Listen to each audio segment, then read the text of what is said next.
Recorded Books presents an unabridged recording of Cut, Paste, Kill, a Lomax and Biggs mystery by Marshall Karp, narrated by Tom Stechschulte with James Jenner.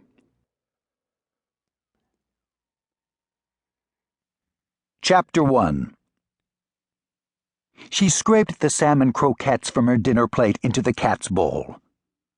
Dizzy, the overweight tiger-striped tabby, took one ladylike nibble of the reheated 3-day-old fish and walked off.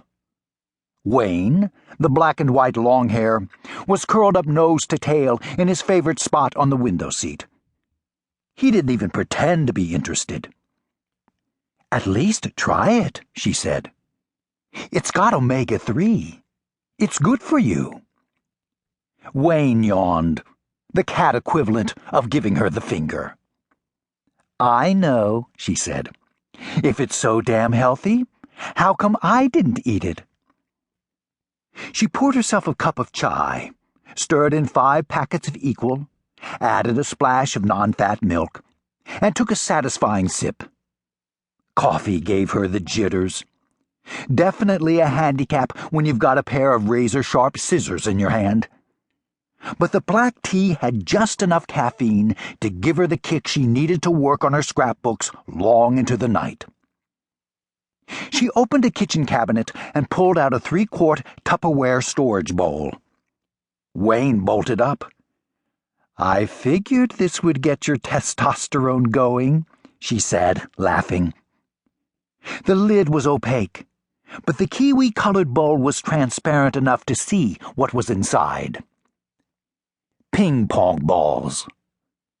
3 weeks ago there were 20, each one carefully numbered with a fine-point Sharpie. Numbers 6 and 15 had already been pulled. That left 18 ping-pong balls. 18 possible victims. She swirled the bowl around, and 4 cat ears went on point as the ball skittered softly against the sides.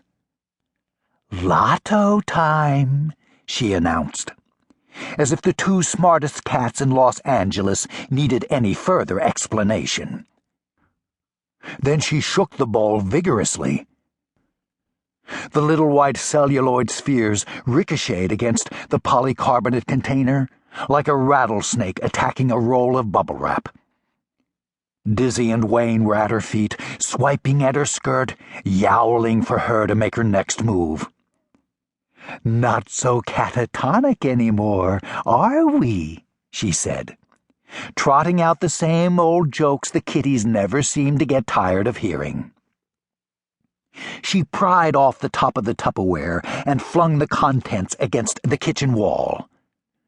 The cats went batshit. Dizzy waddled under the kitchen table in hot pursuit of a trio of balls. Wayne headed the other way, pounced on number 14, and sent it scooting under the stove. Lotto night was traditionally a fish night, and since she had tossed the salmon, she decided to treat herself to some dessert. Ben & Jerry's fish food ice cream.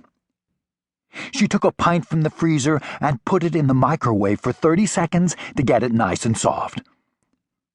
As soon as the timer dinged, she grabbed a spoon and began digging into the carton of creamy chocolate that was laced with caramel swirls, gooey marshmallows, and little fudge fish.